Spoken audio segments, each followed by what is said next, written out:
Hello everyone, I am Aparna Pal. আমি তোমাদের একদম বেসিক লেভেল থেকে কেমিস্ট্রি পড়াবো। এখন বেসিক লেভেল থেকে শুরু করছি। নেক্সট 9, 10, 11, 12 এমনকি যেই নিট এগুলো ধীরে ধীরে কভার করার চেষ্টা করবো। বেশি কথা বাড়াবো না, আজকে শুরু করছি একদম বেসিক ক্লাস 8 এর লেভেল থেকে। আজকের ফার্স্ট যেটা পড়াবো সেটা হচ্ছে modern concept of the atom. Next topic হবে atomic number, mass number, then electronic configuration and লাস্টে ভ্যালেন্সি কভার করব। এটা অবশ্যই জানতে হবে। প্রিভিয়াস যেগুলো ভিডিও দেব সেগুলোতে খুব দরকার পড়বে।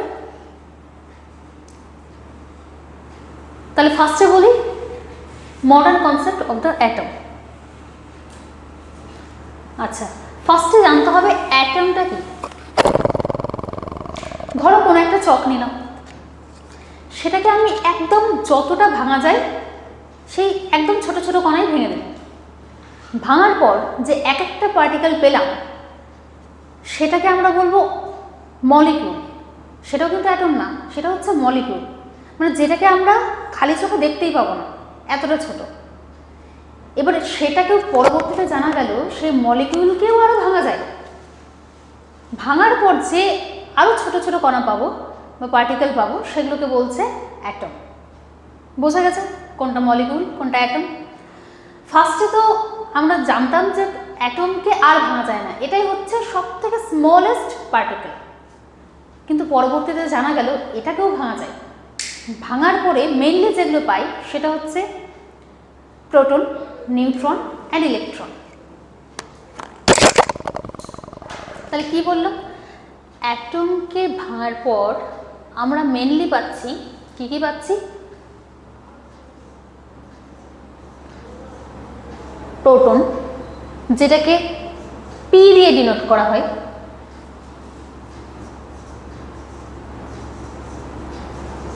নিউট্রন যেটাকে স্মল লেটারে এন দিয়ে ডিনোট করা হয়, অ্যান্ড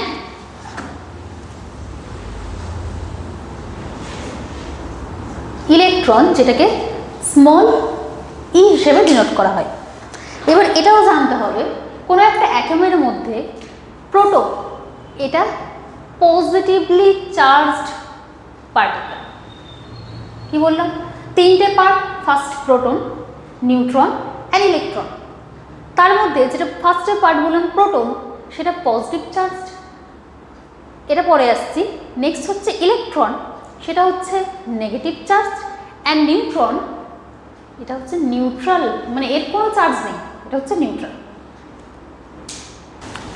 আচ্ছা, কোনো একটা অ্যাটমের মিডিলে অ্যাটম লেখা হয়, অ্যাটমের যেটা ফর্মুলা সেটা লেখা হয়, ঠিক আছে? এবার নিচে লেখা হয় তার অ্যাটমিক নাম্বার, উপরে লেখা হয় মাস নাম্বার।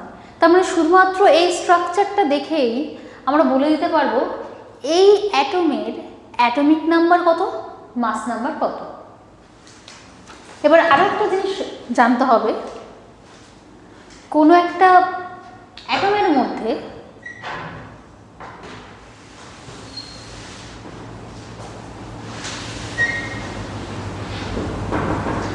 যতগুলো প্রোটন থাকে সেটাই হচ্ছে তার অ্যাটমিক নাম্বার। বোঝা গেল? তার মানে যদি কোনো এই স্ট্রাকচারটা যদি দিয়ে দেয়, এবার আমাকে যদি জিজ্ঞাসা করে যে এই অ্যাটমে প্রোটন সংখ্যা কতগুলো, তাহলে বলতে পারবো অ্যাটমিক নাম্বার যতগুলো আছে সেটাই তো হবে তার প্রোটন নাম্বার। তবে এখানে যদি 4 থাকে, অ্যাটমিক নাম্বারও 4, প্রোটন নাম্বারও 4। আরও একটা জিনিস জানতে হবে, প্রোটন নাম্বার যতগুলো থাকে ইলেকট্রনও ততগুলোই থাকে।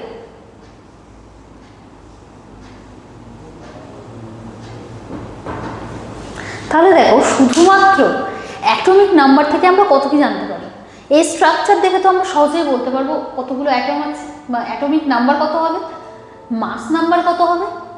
আর এই অ্যাটমিক নাম্বার থেকে আমরা এটাও বলতে পারি এই অ্যাটমের মধ্যে কতগুলো প্রোটন আছে, আর সেই প্রোটন নাম্বার থেকে এটাও বলতে পারি যে এখানে ইলেকট্রন কতগুলো আছে। ঠিক আছে, তাহলে কতগুলো প্রোটন আছে, কতগুলো ইলেকট্রন আছে শুধুমাত্র অ্যাটমিক নাম্বার থেকেই জেনে গেলাম। এবার একটু আগে তো বললাম যে অ্যাটম 3 রকমের পার্টিকেল দিয়ে গঠিত। মেনলি আমরা এটাকে ভাঙলে 3 রকমের পার্টিকেল পাই, একটা প্রোটন, একটা নিউট্রন আর একটা ইলেকট্রন। এই 3 রকমের পার্টিকেল পাচ্ছি। তাহলে আমরা যে শুধুমাত্র অ্যাটমিক নাম্বার দিয়ে proton number and electron number পেয়ে যাচ্ছি। বাকি কি থাকলো? বাকি থাকলো নিউট্রন নাম্বার। এটা তাহলে কি করে জানবো? আচ্ছা, এখানে তো অ্যাটমিক নাম্বার আছে, উপরে আরও একটা নাম্বার আছে, সেটাকে বলছে মাস নাম্বার। মাস নাম্বার কি দিয়ে গঠিত?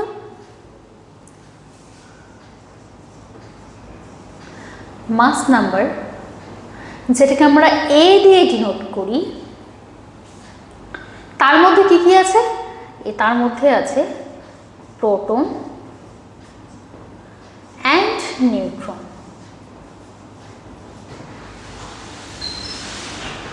তাই তো? তাহলে মাস নাম্বারের মধ্যে প্রোটনও আছে, নিউট্রনও আছে। আচ্ছা, প্রোটন নাম্বার লিখে দিই and neutron number. Atomic number থেকে তো প্রোটন নাম্বার পেয়ে যাচ্ছি, আর এখানে আমার মাস নম্বর দেওয়াই আছে। তাহলে যদি আমি নিউট্রন বার করতে চাই তাহলে কি করতে হবে?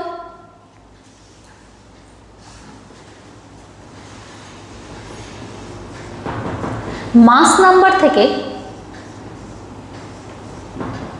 প্রোটন নাম্বার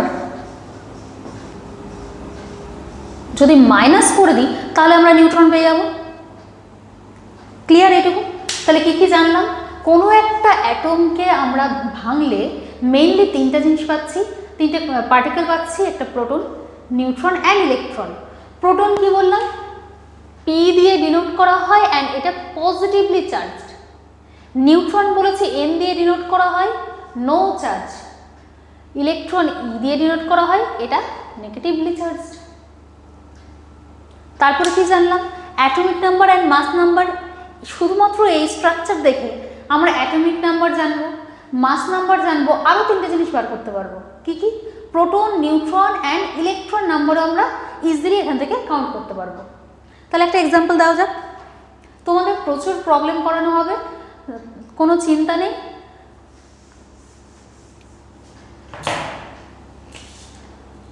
কোনো একটা অ্যাটম নিলাম Cl, এটা ক্লোরিন অ্যাটম। উপরে লেখা আছে 35, নিচে লেখা আছে 70।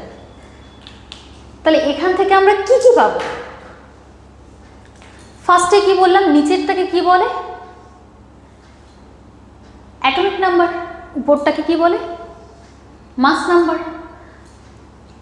আচ্ছা, এইটুকু আমি মুছে দিচ্ছি, আশা করি তোমরা বুঝে গেছো।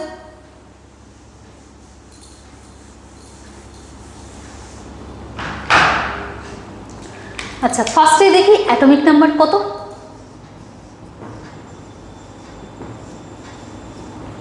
17। আচ্ছা, অ্যাটমিক নাম্বার থেকে আর কি কি জানতে পারি আমরা? প্রোটন নাম্বার জানতে পারি,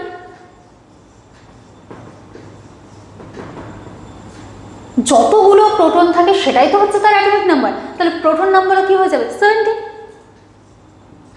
এবার বলেছিলাম কোনো একটা অ্যাটমের মধ্যে যতগুলো প্রোটন থাকছে ততগুলো ইলেকট্রন থাকে, তাহলে ইলেকট্রন নাম্বার কি হবে? এটাও 17। কোনো প্রবলেম নেই। তাহলে অ্যাটমিক নাম্বার থেকে আমরা আরও 2টো জিনিস বার করতে পারলাম, প্রোটন অ্যান্ড ইলেকট্রন। নেক্সট আসছি, এইটা কি? এটা হচ্ছে মাস নাম্বার।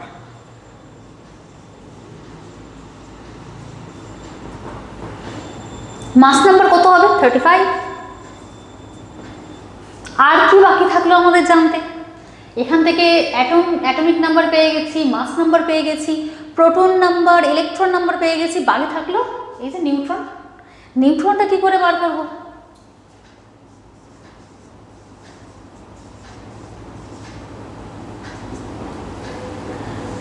নিউট্রন হচ্ছে 35 মাইনাস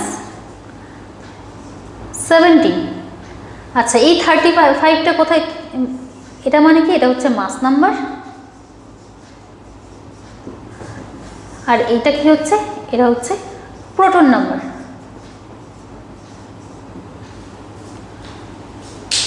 একটু আগেই বললাম মাস নাম্বার হচ্ছে প্রোটন অ্যান্ড নিউট্রন নিয়ে তৈরি হচ্ছে। তাহলে মাস নাম্বার থেকে যদি প্রোটন কতগুলো আছে সেটাকে যদি আমরা মাইনাস করে দিই তাহলে পেয়ে যাবো নিউট্রন। তাহলে এখানে নিউট্রন কত হবে?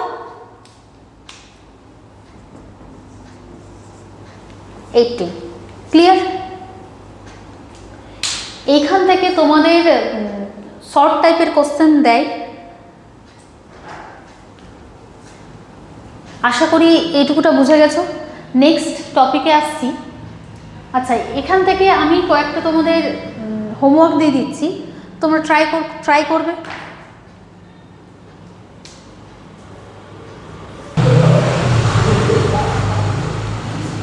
এবার এই তিনটে তোমরা ট্রাই করবে।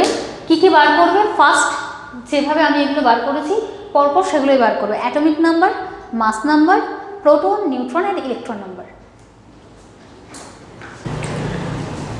আচ্ছা, এবার কোনো একটা অ্যাটম কিভাবে থাকে, তার স্ট্রাকচার কীরকম হয়, প্রোটন, নিউট্রন, ইলেকট্রনগুলো অ্যাটমের কোন জায়গায় থাকে সেটা জানবো।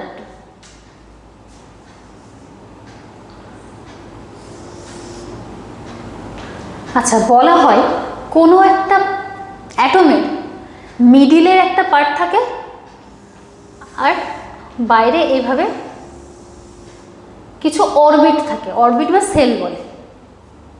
এবার মিডিলের পার্টে কি কি থাকে? দেখো, প্রোটন, যেটাকে কি দিয়ে ডিনোট করেছি আমরা? পজিটিভ চার্জ দিয়ে, তার মানে প্রোটন থাকে। আর যেটা নিউট্রাল মানে কোনো আয়ন নেই, সেই নিউট্রন থাকে এখানে। আর ইলেকট্রনগুলো, ইলেকট্রন বাকি থাকলো, বাকি ইলেকট্রনগুলো এই যে চারপাশে দেখছো এর অরবিট বা সেল, এগুলোতে ইলেকট্রনগুলো ঘুরে বেড়ায়।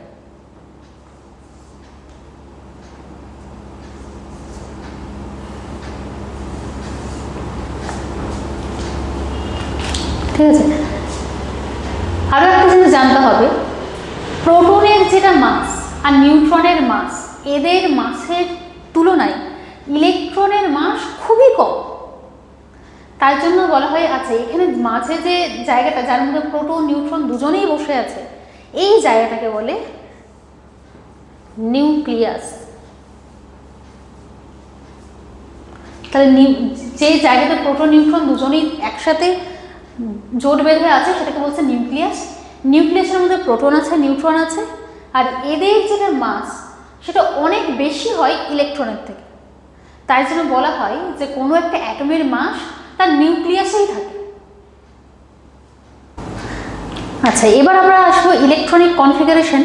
এই কারণেই তোমাদেরকে এই স্ট্রাকচারটা বলা। ইলেকট্রনিক কনফিগারেশন কথাটা শুনেই বুঝতে পারছো ইলেকট্রন নিয়েই কাজ হয়। তবে এখানে প্রোটন নিউট্রনের খুব একটা বেশি ব্যাপার নেই। তাহলে এবার আসছে ইলেকট্রনিক কনফিগারেশন, যেটা 4 নম্বর পয়েন্ট ছিল।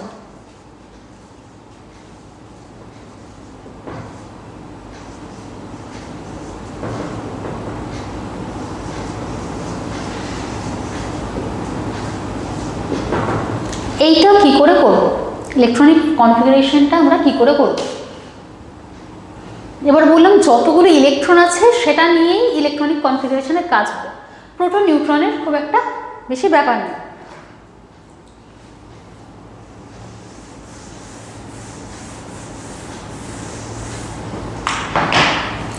তাহলে কি বললাম, কোনো একটা অ্যাটমের একদম মিডল পয়েন্টে যে জায়গাটাতে কে কে বসে থাকে, প্রোটন অ্যান্ড নিউট্রন বসে থাকে, সেই জায়গাটাকে বলবো নিউক্লিয়াস। মানে ওটা হচ্ছে ওদের ঘর। নিউক্লিয়াসের মধ্যে প্রোটন নিউট্রন থাকে। আশেপাশে কে ঘুরে বেড়ায়? জায়গা দেয়নি কাকে? ইলেকট্রনকে। ইলেকট্রন আশেপাশে ঘুরে বেড়াচ্ছে। এবার একটু আগে যে দেখলাম যে মাঝেই থাকে আর বিভিন্ন সেল বা অরবিটে ইলেকট্রনগুলো ঘুরে বেড়াচ্ছে, কোন সেলে কতগুলো ইলেকট্রন থাকতে পারে, কতগুলো ইলেকট্রন ঘুরতে পারে, সেটা আমরা জানবো এবার ইলেকট্রনিক কনফিগারেশনের মাধ্যমে।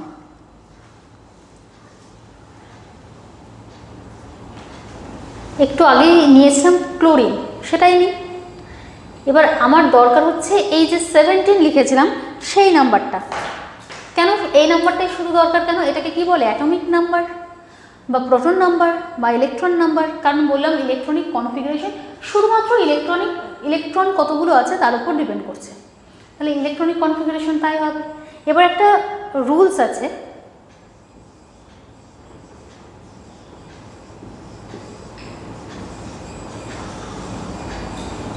Bore and বুরের rule.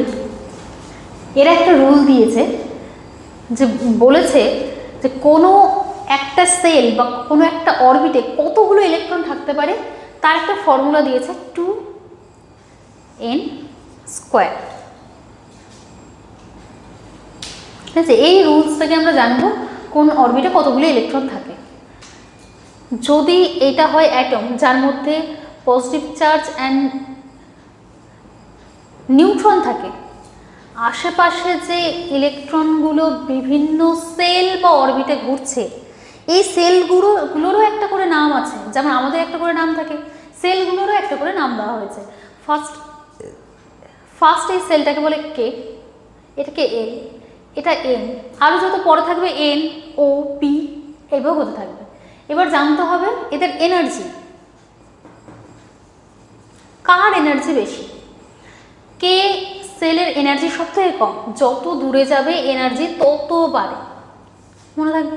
অনেক জায়গাতে দেখবে কে এল এম না লিখে n = 1, n = 2, n = 3 এভাবে লেখা থাকে। n কোন n? এই যে দেখো এই n, এটা কিন্তু কোনো নিউট্রন না, এটা নাম্বার বোঝাচ্ছে। ঠিক আছে, সেলের নাম্বার বোঝাচ্ছে। ওই n আলাদা n, এই n কিন্তু ফর্মুলার জন্য আলাদা n। এবার তাহলে যদি আমি বলি কে সেল কতগুলো ম্যাক্সিমাম ইলেকট্রন থাকতে পারে, এখানে n এর ভ্যালু কত? 1।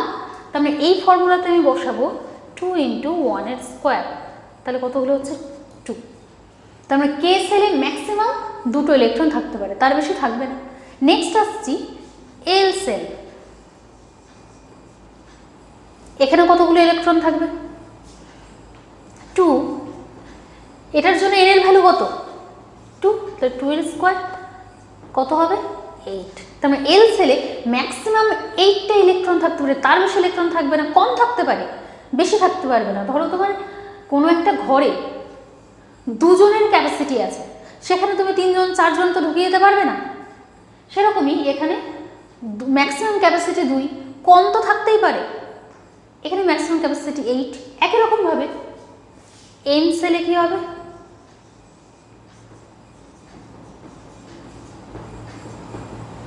18টি, এইভাবে চলে আসে। ঠিক আছে, কিন্তু আরেকটা জিনিস মনে রাখবে, এম এর পর এন সেল পাবে, সেখানে ম্যাক্সিমাম ইলেকট্রন থাকবে এই ফর্মুলা অনুযায়ী 32টি। ঠিক আছে, 32 থাকবে। কিন্তু এরপরে যদি এন এর পরে ও পি যায়, 32 এর বেশি ইলেকট্রন কোনো সেলে থাকতে পারে না। এবার বলবে কেন? এটার জন্য তোমাদের হায়ার স্টাইল লাগবে, 11, 12 এইসব আছে, তখন যখন এগুলো 11, 12 উঠবে তখন সেগুলো সম্পর্কে জানবে।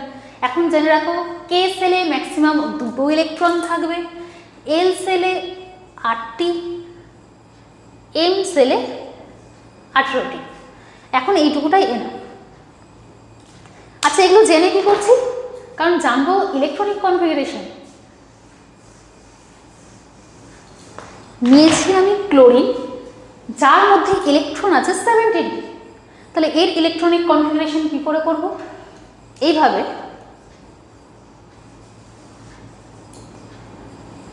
কে এল এম, এগুলো কি বললাম? সেল বা অরবিট। ফার্স্ট সেলে কটা ইলেকট্রন থাকবে 17টার মধ্যে? ম্যাক্সিমাম 2টো, তার বেশি তো থাকতে পারবে না। তাহলে 17-এর মধ্যে 2টো ইলেকট্রন কে সেলে থেকে গেল, বাকি কটা থাকলো? 15। এবার এল সেলের ম্যাক্সিমাম ক্যাপাসিটি কত? 8। তাহলে বাকি 8 থাকবে এইখানে। তাহলে 15-এর মধ্যে থেকে 8টা চলে গেল, পড়ে থাকছে 7। এবার এর থেকে বেশি নিতে পারবে না, ম্যাক্সিমাম 8। তাহলে বাকি যেটা পড়ে থাকলো সেটা যাবে এম সেলে।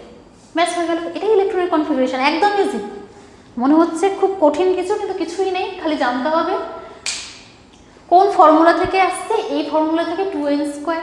এবার n এর ভ্যালু কোথা থেকে পাবো? বিভিন্ন সেল থেকে, কে এল এম এইসব সেল বা অরবিট থেকে পাচ্ছি। তাহলে ফার্স্টে কি বললাম, দুটোর বেশি থাকবে না, তারপর 8টার বেশি থাকবে না, তারপর 7টার বেশি থাকবে না। এটা আমি একটু ছবি করে দেখাই।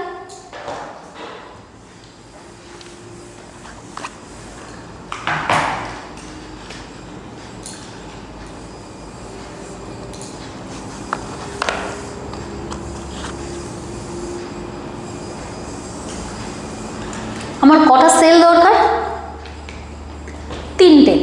তিনটে সেল হলেই আমার সবগুলো ইলেকট্রন কভার হয়ে যাচ্ছে। আমার যদি আরও দরকার থাকতো তাহলে আমি আরও অরবিট বা সেল করতাম।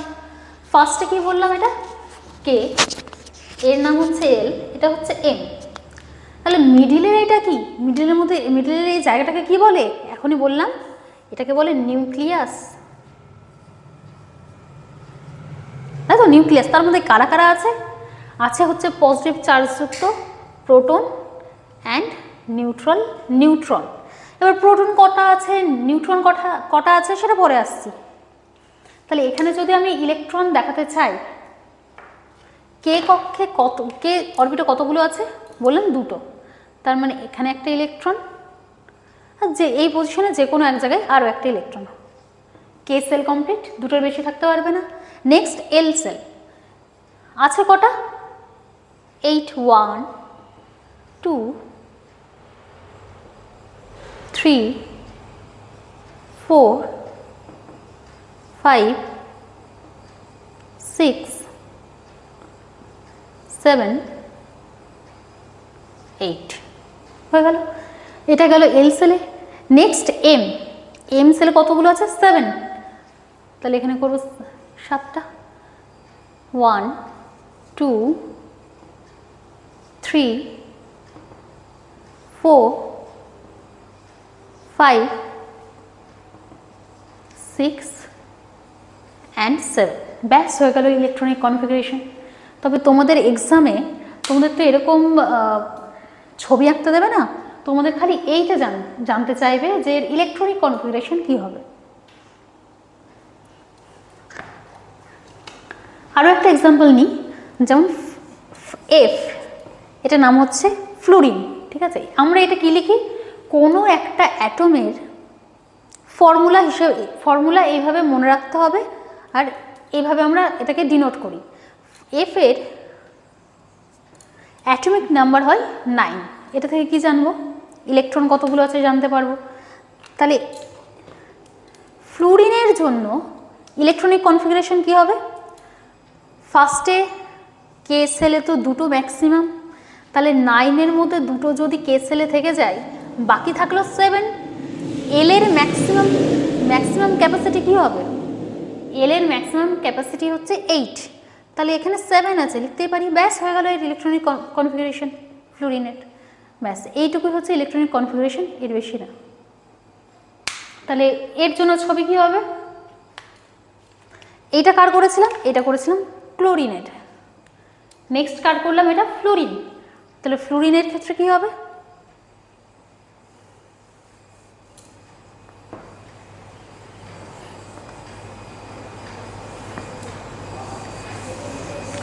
ফ্লুরিনের জন্য এম সেলের তো আর কোনো দরকার নেই, কারণ ওর ইলেকট্রনগুলো কে আর এল সেলেই কমপ্লিট হয়ে যাচ্ছে। এর 7।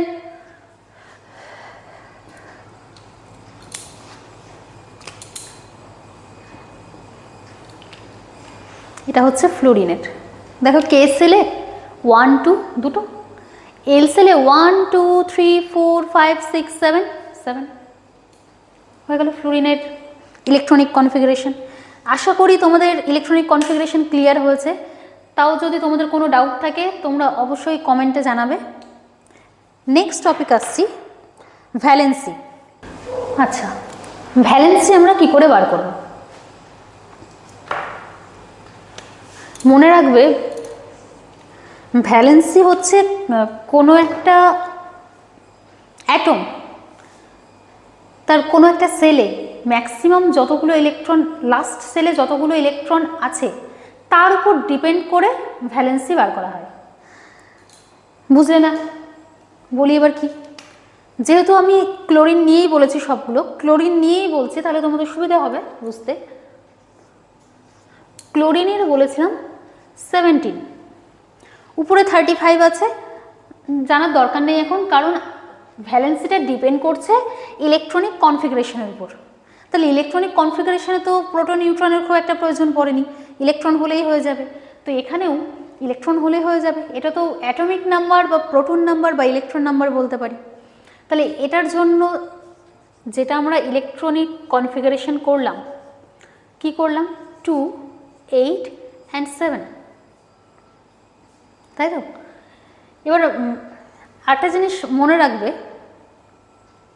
কোনো একটা অ্যাটম সর্বদাই চাই তার বাইরের সেলে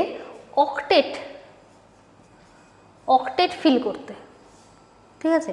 এবার সবাই যদি কে সেলে 2টো ইলেকট্রন আছে, ও যদি অক্টেট ফিল করতে চায়, ওকে অনেক ইলেকট্রন নিতে হবে। তো মাথায় রাখবে, শুধুমাত্র কে সেল বাদ দিয়ে বাকি যতগুলো সেল আছে সবাই চায় অক্টেট ফিল আপ করতে। অক্টেট ফিল আপ করতে মানে তার ওই সেলে 8টা ইলেকট্রন পূর্ণ করতে চাই।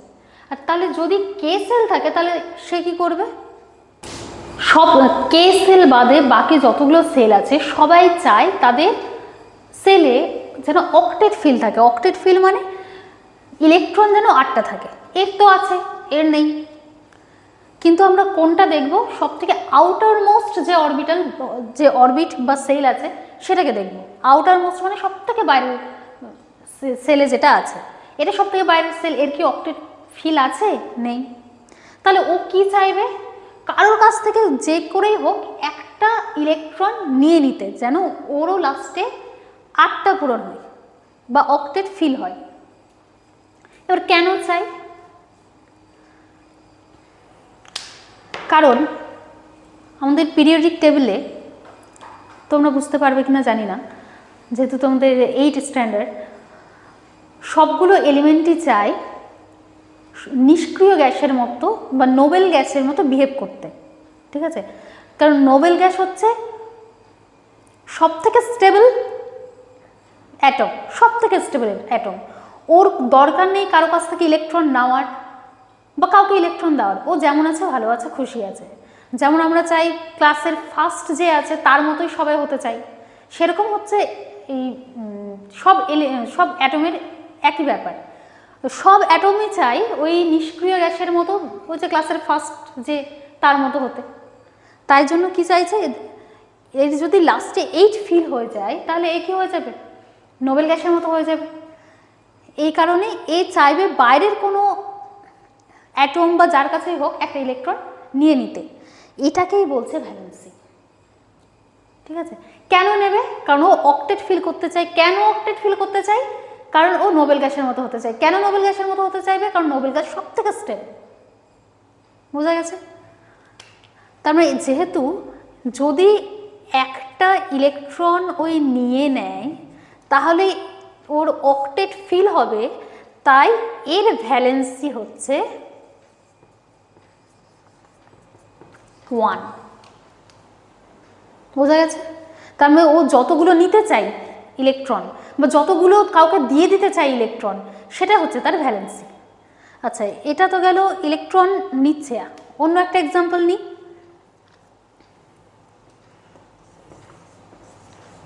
এটাকে বলে ম্যাগনেসিয়াম। এখন মাথায় চাপ দেওয়ার তোমাদের দরকার নেই, এদের ফর্মুলা মনে রাখারও খুব বেশি একটা দরকার নেই, শুধু 1 to 20 এইটুকু তোমাদের মনে রাখলেই হবে, ঠিক আছে? mg এর আমি বলে দিচ্ছি এখন 12। তাহলে এর কি হবে ইলেকট্রনিক কনফিগারেশন, কি থেকে পাবো, এই যে একটু আগে বললাম 2n² এই ফর্মুলা থেকে। সেখান থেকে আমরা জানলাম কে সেলে কতগুলো, এল সেলে কতগুলো, এম সেলে কতগুলো ইলেকট্রন থাকবে। কে সেলে কি হবে, 2টো ইলেকট্রন। 12-এর মধ্যে থেকে 2টো ইলেকট্রন যদি কে সেলে থাকে, বাকি পড়ে থাকে 10। নেক্সট আসছে এল সেল। এল সেলে কটা থাকবে, 8টা ইলেকট্রন। 8টা ইলেকট্রন যদি থেকে যায়, পড়ে থাকলো 2টো। এই 2টো ইলেকট্রন থাকবে কোথায়, এম সেলে। তাহলে এর ভ্যালেন্সি কী হবে? এটা তো ইজিলি বলে দিতে পারলাম, একটা ইলেকট্রন নিলে ও সহজে ইজিলি অক্টেট পূরণ করতে পারবে, তাহলে এর ভ্যালেন্সি বলে দিলাম 1। কিন্তু এর ভ্যালেন্সি কী হবে? এ যদি অক্টেট পূরণ করতে চায় আউটার মোস্ট সেলে, মানে সব থেকে বাইরের সেলে, তাহলে ওকে দেখো কতগুলো ইলেকট্রন নিতে হবে, 6 ইলেকট্রন নিতে হবে। এটা কি খুব সহজ? নাকি ও 2টো ইলেকট্রন যদি ছেড়ে দেয় দিয়ে 8টা, তাহলে তো সব থেকে বাইরের কক্ষে 8টা ইলেকট্রন থাকবে। কোনটা বেশি সহজ হবে? 6টা ইলেকট্রন নাও সহজ হবে, না 2টো ইলেকট্রন ছেড়ে দেওয়া সহজ হবে? অবশ্যই 2টো ইলেকট্রন ছেড়ে দেওয়া সহজ হবে। তাহলে এখানে ও আর নিজে নেবে না, ও ইলেকট্রন ছেড়ে দেবে, ইলেকট্রনকে রিলিজ করবে 2টো ইলেকট্রন। তাহলে এটাকেও বলবো। তাহলে এর জন্য ম্যাগনেসিয়ামের জন্য এর ভ্যালেন্সি হবে 2। বোঝা গেছে? তোমার সব কিছু ডিপেন্ড করছে electronic configuration. Next, electronic configuration করার পর দেখব যে অক্টেট পূরণ করার জন্য ইলেকট্রন গেইন করছে না লুজ করছে। যতগুলো ইলেকট্রন গেইন করছে সেটাই হচ্ছে তার ভ্যালেন্সি, আর অথবা যতগুলো ইলেকট্রন রিলিজ করে দিচ্ছে সেটাই হচ্ছে তার ভ্যালেন্সি। তাই জন্য দেখো দুরকমভাবেই আমরা ভ্যালেন্সি বার করতে পারি। এই দুটো এক্সাম্পল দিলাম, বাকি আরও তোমরা করবে। কি কি করবে? যেগুলো আমি দেব সেগুলোর ইলেকট্রনিক কনফিগারেশন করবে, তার সাথে করবে প্রোটন, নিউট্রন, ইলেকট্রন কতগুলো করে আছে সেগুলো বার করবে, আর লাস্টে ভ্যালেন্সি বার করবে। তার মানে যে টপিকগুলো পড়িয়েছি, যা যা পড়িয়েছি সেগুলো সবগুলোই বার করবে, যেগুলো আমি দিচ্ছি। এর আগে 3টে দেওয়া আছে, এখন আরও কিছুটা দিচ্ছি। এই দুটোই তোমাদের হোমওয়ার্ক দেওয়া থাকলো, এই দুটো তোমরা করবে। আজকে এখানেই থাক, দেখা হচ্ছে নেক্সট ভিডিওতে।